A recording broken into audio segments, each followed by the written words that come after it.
We are here for one day and we are going to show you the best places to see while you're in Joshua Tree. So let's go check out this national park. Joshua Tree National Park is actually one of the more recent national parks that were established. But before it became a national park, it was actually a national monument for about 60 years. The park itself covers over 790,000 acres and sees about 3 million visitors per year.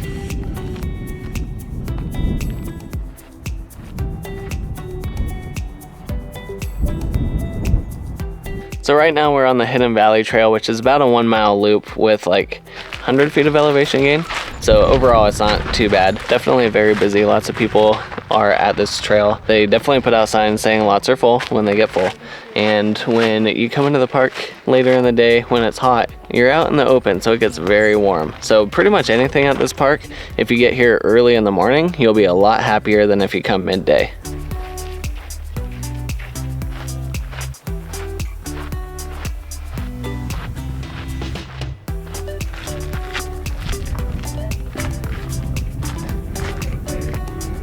This here is the largest lizard in Joshua Tree. It is a Cholla lizard, and we got very lucky because the sun was just coming out, and that's when the lizards like to come out and play.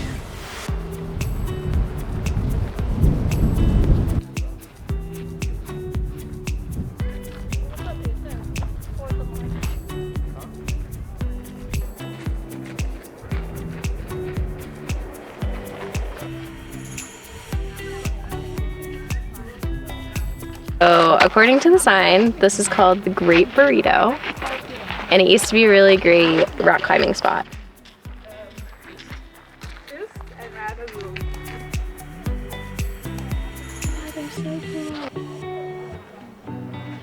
It's eating.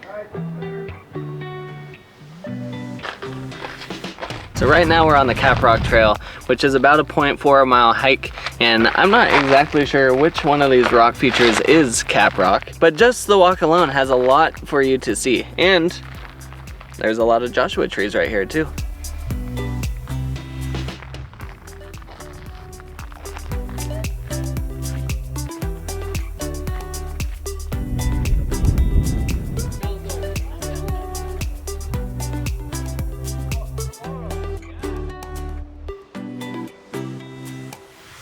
So one of the coolest things we've noticed so far about this park is I think a lot of people have the misconception that you can just drive through, see what you need to see, you don't need to get out and hike, especially because initially when you look on the maps, a lot of the hikes are super doable, especially in the heat. You've got a quarter mile to a half mile to mile long hikes for a lot of the park, which is great.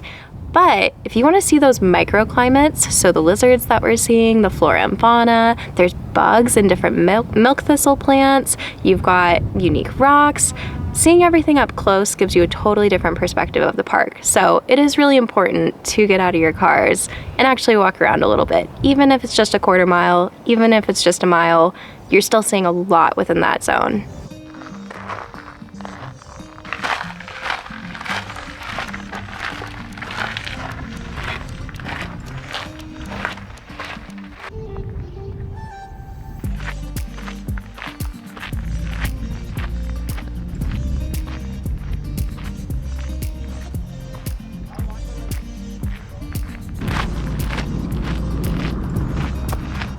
All right, we are over here looking for the Hall of Horrors. This is supposed to be a pretty cool little crack in the rocks, so I'm excited to see this. Some people said that it's difficult to find, but I don't know, it seems like the path is pretty straightforward to me, so I don't know if people missed the path before or what, but I believe it's only about 0.6 miles to get there.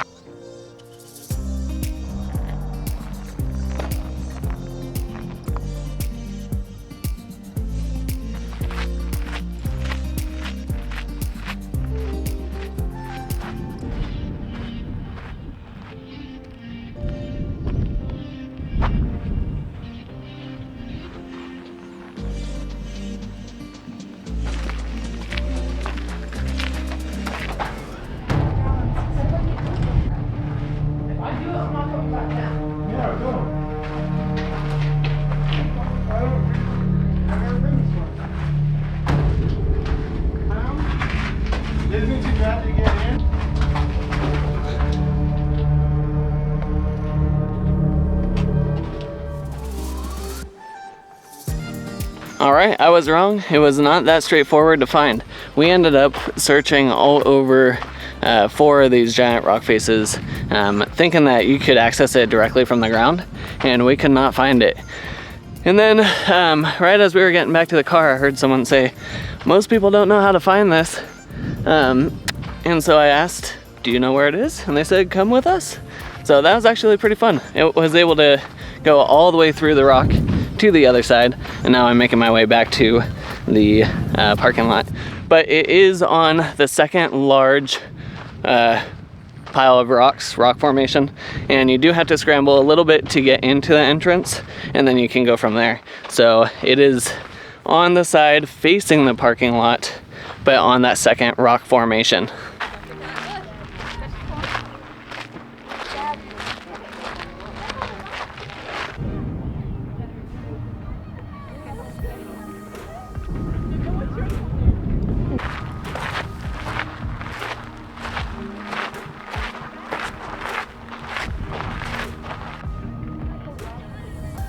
Another great trail for really unique rock formations. I love how there's holes in a lot of the rocks in this section.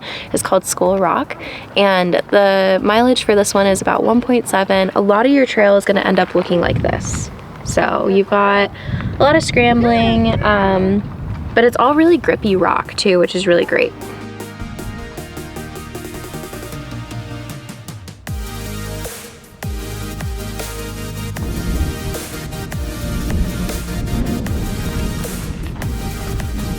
Yay! I was really looking forward to this part. Even though it's on the opposite end of the park, it's just really unique. So far, walking through what we've been through, you've started with a lot of Joshua trees, kind of moved into a more rocky section with a little less Joshua tree density, and now we've hit a section that is really barren, but there's one section of cacti, and that's what you're seeing behind us, which is really cool. It's super cool, and this is going to be our last stop for the day. So out of all of these are probably the best locations that we would recommend if you are trying to hit Joshua Tree National Park in one day. However, there is still a lot that you can do here, and there's a lot of places that we wish that we had more time for. Split Rock Trail, that's one that we would love to do. The Arch Rock Trail, that's another one we wish we had a little bit more time to do. And then there's a lot longer hikes as well, like the Panorama Trail, BRYAN Mountain, etc. And there's also some like historic ranches and mines in this area as well. So there is a ton to do in Joshua Tree. What we showed you is just a little bit, and I guarantee you will enjoy it.